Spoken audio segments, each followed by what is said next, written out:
ඔබේ සන්ධි කෙළවර තිබෙන කාට්ලේජ් නැවත වර්ධනය කරන්න පුළුවන්ද? මේ සඳහා ගත හැකි හොඳම සප්ලිමන්ට් එක මොකක්ද? අද වීඩියෝ එකෙන් අපි කතා කරනවා ඔබේ සන්ධි කෙළවර තිබෙන කාට්ලේජ් කියන්නේ කුමක්ද? ඒ නැවත වර්ධනය කිරීමට අවශ්‍ය වන්නේ ඇයි? මේ සඳහා ඇති විවිධ ක්‍රම මොනවද වගේම මීට ගත හැකි හොඳම සප්ලිමන්ට් එක මොකක්ද කියලා. සන්ධි සෑදීමට උපයෝගී වන අස්ථි කෙළවර පවතින මෘදු පටකමේ කොටස තමයි අප හයලින් කාට්ලේජ් කියලා හඳුන්වන්නේ.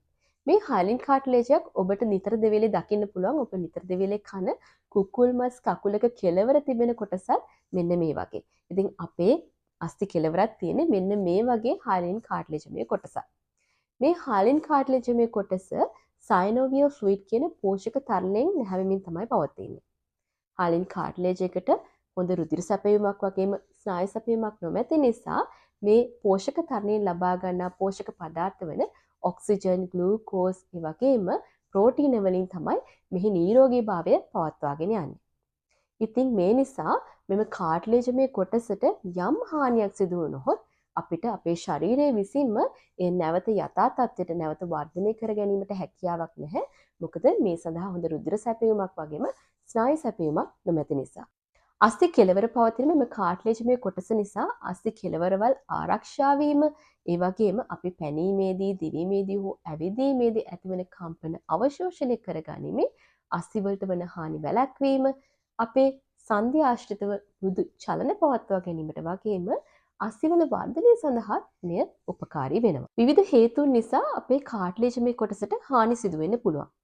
වයස්ගත වීමත් සමග අපේ ශරීරයේ ඇතිවන විවිධ ආබාධ සංකූලතා නිසා මෙම කාට්ලේජමේ කොටස ගෙවී යාමෙන් ඇතිවන තත්ත්වය අපි හඳුන්වනවා ආතරයිටිස් නැත්නම් ඔස්ටියෝ ආතරයිටිස් තත්ත්වය කියලා. මීට අමතරව ඔබ ක්‍රීඩා කිරීමේදී ඇතිවන වැටීම්, තුවාල වීම නිසාත් කාට්ලේජමේ කොටසට හානි සිදු වෙන්න පුළුවන්.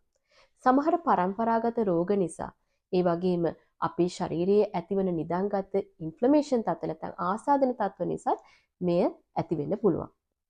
මීට අමතරව ඔබ කරන රැකියාව. සමහර රැකියාවලදී ඔබට ගොඩක් වෙලා හිටගෙන ඉන්න, ඒ වගේම ගොඩක් ඇවිදින්න වෙන අවස්ථා තියෙනවා. අන්න ඒ අවස්ථාවලදී ඔබ තරබාරු කෙනෙක් නම් විශේෂයෙන්ම ඔබේ ශරීරයේ බර මෙන්න මේ බර දරා ගැනීමේ අස්ථි හරහා නැත්නම් සන්ධි හරහා විශේෂයෙන්ම ගොඩක් වෙලා ගමන් කිරීම නිසා මේ මගින් මේ කාට්ලේජමේ කොටසට හානි සිදු වෙන්න පුළුවන්කම තියෙනවා. ඉතින් මෙන්න මේවා ප්‍රධාන තැනක් ගන්නවා අපේ කාට්ලේජමේ කොටසට හානි සිදුවීම සඳහා. ඉතින් කාට්ලේජමේ කොටසට හානියක් සිදු වෙලා තියෙනවද නැද්ද කියලා හරියටම බලාගන්න විශේෂිත වූ ක්‍රමයක් ඕ පරීක්ෂණයක් නැහැ. නමුත් අපි එදිනදා කරන මේ එක්ස්රේ පරීක්ෂණයක්, MRI ස්කෑන් එකක්, CT ස්කෑන් එකක් මගින් මෙම අපේ අස්ථි වලට තියෙන ඩැමේජස් වගේම නැත්නම් හානි වගේම මෙම කාට්ලේජමේ කොටසටත් හානියක් සිදු වෙලාද කියන එක තහවුරු කරගන්න පුළුවන්. මේ සඳහා ඔබ වෛද්‍යවරයෙක් හමු වෙලා ඔහුගේ හෝ ඇයගේ අනුදැනුම ඇතිව මෙම පරීක්ෂණයකට ලක්වීමෙන් ඔබට මෙය බලා ගන්න පුළුවන්කම තියෙනවා. අපේ සන්ධි ආශ්‍රිතව තියෙන මේ කාට්ලේජමේ කොටස කාර් එකක ෂොක් ඇබ්සෝබර් එකක් වගේ. හිතන්න ඔබ ෂොක් ඇබ්සෝබර්ස් නැති කාර් එකක් නැත්නම් වාහනයක් වල ගොඩලි තියෙන රළු බොරළු පාරක ධාවනය කරගෙන යනවා කියලා. ඔයාලට මොන වගේ දෙයක් දැනෙවිද? ඔබ ඉහළ යනවා, පහළ යනවා, ඔබ ඇඟට අමාරුයි. මේ වගේම දෙයක් තමයි අපේ ශරීරයේත් සිදුවන්නේ. අපේ කාට්ලේජ් වලට යම් හානියක් සිදු වුණොත් එහෙම අපේ මේ මෘදු චලන පවත්වාගෙන යන්න බැරි වෙනවා. ඒ වගේම අපිට අපේ සන්ධි ආශ්‍රිතව නිතර සද්ද ඇහෙන්න ගන්නවා. ඔබට ඇවිදීම, දිවීම වගේ දේවල් හරියාකාරව කරන්න බැරි වෙනවා. සන්ධි ආශ්‍රිතව ආතරයිටිස් තත්ත්වයන් ඇති වෙනවා. මෙන්න මේ නිසා අපේ ශරීරයේ ක්‍රියාකාරීත්වය හරියට අපිට කාර් එක හරියට පදවගෙන යන්න අමාරු වගේ අපේ ශරීරයේ ක්‍රියාකාරීත්වය හරියට පවත්වාගෙන යන්න චලන කිරීමට අපහසුතාවයක් ඇති වෙනවා. හානි වෙලා ගිහිල්ලා තියෙන කාට්ලේජමේ කොටස අලුත් වැඩියා කිරීමට කරනු ලබන විද්‍යාත්මක පරීක්ෂණ මගින් තහවුරු කරන ලද ශල්‍ය කර්ම කිහිපයක්ම තියෙනවා. එයින් එකක් තමයි මයික්‍රොෆ්‍රැක්චර් කියන ශල්‍ය කර්මය.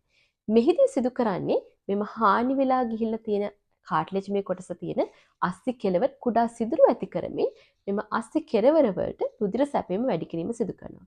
එමගින් ෆයිබර් කාට්ලේජ් වර්ධනය උත්තේජනය කරනවා. ෆයිබර් කාට්ලේජ් කියන්නේ අපේ ශරීරයේ තියෙන කාට්ලේජ් වර්ගයක්.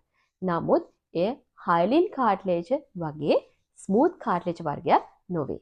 ඔටෝලොගස් කොන්ඩ්‍රයිට් ඉම්ප්ලාන්ටේෂන් එහෙම නැත්නම් ඔටෝලොගස් කාට්ලේජ් ඉම්ප්ලාන්ටේෂන් කියන්නේ තවත් ශල්‍ය කර්මයක්. මෙහිදී සිදු කරන්නේ අපේ කාර්ට්ලේජමේ කොටසකින් සියුම් කොටසක් නැත්නම් බයොප්සි එකක් අරගෙන විද්‍යාගාර පරීක්ෂණ තත්ත්වය යටතේ මෙය වර්ධනය වීමට සලස්වනවා. ඉන්පසු මෙම වර්ධනය වූ කොටස අරගෙන අපේ කාර්ට්ලේජය හානි වෙලා ගිය ප්‍රදේශයට බද්ධ කිරීමක් සිදු කරනවා. මෙයත් පරීක්ෂණ මගින් තහවුරු කරලා තියෙනවා ඉතා හොඳ ක්‍රමයක් විදිහට. මීට අමතරව තියෙනවා ඔස්ටියෝකොන්ඩ්‍රල් ඕටෝග්‍රාෆ්ට් සහ ඔස්ටියෝකොන්ඩ්‍රල් ඇලෝග්‍රාෆ්ට් කියන ක්‍රම දෙකක්. මෙහිදී ඔටෝග්‍රාෆ්ට් ක්‍රමයේදී වන්නේ අපේ ශරීරයේ වෙනත් ප්‍රදේශයක තියෙන කාර්ට්ලේජමේ කොටසක් සහ බෝන් කොටසක් නැත්නම් අස්ථිමය කොටසක් මේ දෙකම අරගෙන ඉවරලා අපේ හානි වෙලා ගිය ප්‍රදේශයට බද්ධ කිරීම. ඇලෝග්‍රාෆ්ට් ක්‍රමයේදී වන්නේ අපි වෙනත් කෙනෙකුගෙන් ලබා ගන්නා මේ අස්ථි කොටසක් සහ කාර්ට්ලේජමේ කොටසක් අපේ හානි වෙලා ගිය කාර්ට්ලේජමේ කොටස තියෙන ඒරියා එකට නැත්නම් ප්‍රදේශයට බද්ධ කිරීම. ඉතින් මෙන්න මේ ක්‍රම කීපෙම මේ ශල්‍ය කර්ම ක්‍රම කීපෙම පර්යේෂණ මගින් තහවුරු කරලා තියෙනවා අපේ හානි වෙලා ගිය කාර්ට්ලේජමේ කොටස අලුත් වැඩියා කිරීමට ශල්‍ය කර්ම විදිහට යොදා ගන්න පුළුවන් ඉෆෙක්ටිව් ඒ වගේම ඉතාමත් හොඳ ක්‍රම කියලා. මෙම ශල්‍ය කර්ම වලට අමතරව තවත් ක්‍රම කිහිපයක්ම තියෙනවා. එයින් එකක් තමයි PRP ඉන්ජෙක්ෂන් එක. PRP ඉන්ජෙක්ෂන් එකේදී කරන්නේ අපේ බ්ලඩ් නැත්නම් අපේ රුධිරය අරගෙන එයින් ප්ලේට්ලට් සහිත ප්ලාස්මා කොටස අපේ සන්ධියට ඉන්ජෙක්ට් කිරීමක් සිදු කරනවා. උදාහරණයක් විදිහට ගත්තාම ආතරයිටිස් තත්ත්වයේදී ප්‍රධාන වශයෙන්ම දණහිසේ තියෙන ආතරයිටිස් තත්ත්වයේදී මෙන්න මේ PRP ඉන්ජෙක්ෂන් එක බහුලව යොදා ගන්නවා. මේන් වේදනාව අඩු කරනවා වගේම අපේ චලන පහසු කරන්නත් උපයෝගී වෙනවා කියලා පරීක්ෂණ මගින් තහවුරු කරලා තියෙනවා. තවත් ඉන්ජෙක්ෂන් එකක් තමයි හයලුරොනික් ඇසිඩ් ඉන්ජෙක්ෂන් එක. මේදී කරන්නේ හයලුරොනික් ඇසිඩ් එක අපේ ජොයින්ට් එක නැත්නම් සන්ධියට ඉන්ජෙක්ට් කිරීම. මේ මගින් මේ ලුබ්‍රිකේෂන් එක වැඩි කරනවා, ස්මූත් මූව්මන්ට් වැඩි කරනවා. මෙයත් ඔස්ටියෝ ආතරයිටිස් තත්ත්වයෙන් පෙළෙනවා නම් ඔබේ දන හිසේ මේ මගින් හොඳ චලන ලබා දීමක් සිදු කරනවා කියලා පරීක්ෂණ මගින් තහවුරු කරලා තියෙනවා. මෑත කාලයේදී ඉතාමත් ප්‍රසිද්ධියට ලකුණ තවත් ඉන්ජෙක්ෂන් එකක් තමයි මේ ස්ටෙම් සෙල්ස් ඉන්ජෙක්ෂන් එක. ස්ටෙම් සෙල්ස් කියන්නේ අපේ ශරීරයේ තියෙන ප්‍රාථමික සෛල. විද්‍යාඥයන් සොයාගෙන තියෙනවා මෙන්න මේ ප්‍රාථමික සෛල වලට කාර්ට්ලේජ් සෛල දක්වා පරිවර්තනය වීමේ හැකියාවක් තියෙනවා කියලා. ඉතින් දැනටමත් විද්‍යාගාර මට්ටමින් මෙම පරීක්ෂණ කරගෙන යනවා. මෙහි කොතරම් දුරට මේන් අපිට කාර්ට්ලේජ් සෛල නිපදවන්න පුළුවන්ද කියලා. ඉතින් මෙය හැබැයි ටිකක් මිල අධික ක්‍රමයක්. ඉතින් තවමත් මේ පරීක්ෂණ මට්ටමේ තියෙනවා. සමහර පරීක්ෂණ වලින් තහවුරු කරලා තිනවා මේ තා හොඳ ක්‍රමයක් කියලා. සමහර පරීක්ෂණ වලින් තවමත් එය සන්නත කිරීමට හැකියාවක් ලැබිලා නැහැ. ඉතින් මෙන්න මේ ක්‍රම කිහිපයම ශල්‍ය කර්ම ඉන්ජෙක්ෂන් මේ ක්‍රම හැම එකක්ම පරීක්ෂණ මගින් තහවුරු කරලා තියෙනවා. මෙන්න මේ ක්‍රම ඉතාමත් හොඳ ක්‍රම කියලා අපේ හානි වෙලා ගිය කාර්ට්ලේජ් නැවත අලුත් වැඩියා කිරීම සඳහා යොදා ගන්න පුළුවන් තත්ත්වයේ තියෙනවා කියලා. එහෙමනම් අපි දැන් යමුෙමු ඔබ මේ දක්වා දැකලා තියෙන ඔබ දැනටමත් පාවිච්චි කරන සප්ලිමන්ට්ස් අතරින් ඔබගේ කාර්ට්ලේජ් වර්ධනය කිරීමට යොදා ගන්න පුළුවන් සප්ලිමන්ට් එක මොනවද? ඒ ලිස්ට් එක වෙත අපි දැන් යමුෙමු.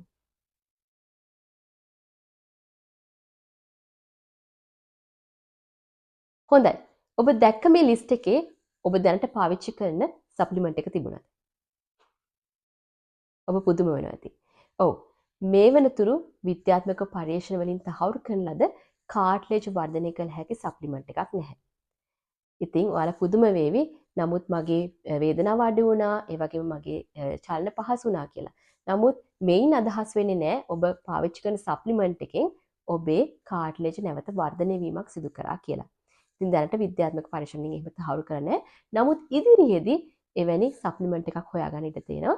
නමුත් මේ මම දැන් කතා කරන දවස් දක්වා එවැනි සප්ලිමන්ට් එකක් හොයාගෙන නැහැ. ඉතින් ඉදිරියේදී ඔබ දැක්කොත් එහෙම සප්ලිමන්ට් එකක් මෙලෙස කාර්ට්ලේජ් වර්ධනය කරනවා කියලා ඉතින් ඔයාලා පොඩ්ඩක් හොයලා බලන්න ඒවට සාරාත කිරීමට විද්‍යාත්මක පරීක්ෂණ තියනවාද කියලා. එහෙනම් පරීක්ෂණ තියනවා නම් එය ඉතාලගෙන ඉතින් ඔයාලට මේ වගේ දෙයක් පාවිච්චි කරන්න පුළුවන්. ඉතින් මම මේන් අදහස් කරන්නේ නැහැ ඔබ මේ සප්ලිමන්ට් ගන්න එපා කියන එක. මම මේන් අදහස් කරන්නේ ඔයාලට අවබෝධයක් ලබා ගන්නයි දෙන්නයි මට අවශ්‍යතාවය තියෙන්නේ. මේ දැනට තියෙන සප්ලිමන්ට් වලින් කාර්ට්ලේජ් වර්ධනය කිරීමක් සිදු කරන්න යන්නේ නැහැ. නමුත් ඔබගේ රෝග ලක්ෂණ අඩු කිරීමට ඒ උපකාරී වෙන්න පුළුවන්කම තියෙනවා. ඉතින් මේ ගැන ඔබ හොඳ අවබෝධයක් ලබා ගත්තා කියලා මම බලාපොරොත්තු වෙනවා. ඉතින් මෙය ඔබේ යහළු හිලියන් අතරේ ෂෙයා කරන්න. එයින් අනිත් අයටත් අවබෝධයක් ලබා දෙන්න මම බලාපොරොත්තු වෙනවා. ඉතින් අද වීඩියෝ එක වැදගත් වුණා කියලා මම හිතනවා. එහෙම වුණොත් ඔයාලට පුළුවන් මේකට ලයික් එකක් දාන්න, ඒ වගේම කමෙන්ට් එකක් දාන්න, ඔයාලගේ එක්ස්පීරියන්ස් එක ගැන ෂෙයා කරන්න මාත් එක්ක. ඒ වගේම channel එකට subscribe කරන්නත් අමතක කරන්න එපා. බොහෝ දෙනෙක් අහලා තිබුණා මාව හමු වෙන්නේ කොහොමද? ඒ වගේම මට මගෙන් උපකාර ලබා ගන්නේ කොහොමද කියලා. ඉතින් මම දැනට ඉන්නේ ඕස්ට්‍රේලියාවේ. ඉතින් මම කැමති ඔයාලට ඔයාලගේ ප්‍රශ්න වලට උත්තර ලබා දෙන්න. ඔයාලගේ තියෙන ගැටලු මෙන්න මේ තිරේ දිස් වෙන දුරකථන අංකයට WhatsApp නම්බරයට ඔයාලගේ ගැටලු යොමු කරන්න මැසේජ් එකක් විදිහට. ඉතින් මම බලාපොරොත්තු වෙනවා මේ මැසේජස් වලට පිළිතුරු ලබා දෙන්න. ඉතින් මම හිතනවා මේ ඔබට ඉතාමත් උපකාරී වෙයි කියලා ඔබගේ තියෙන ගැටලු निराකරණය කර ගැනීමට.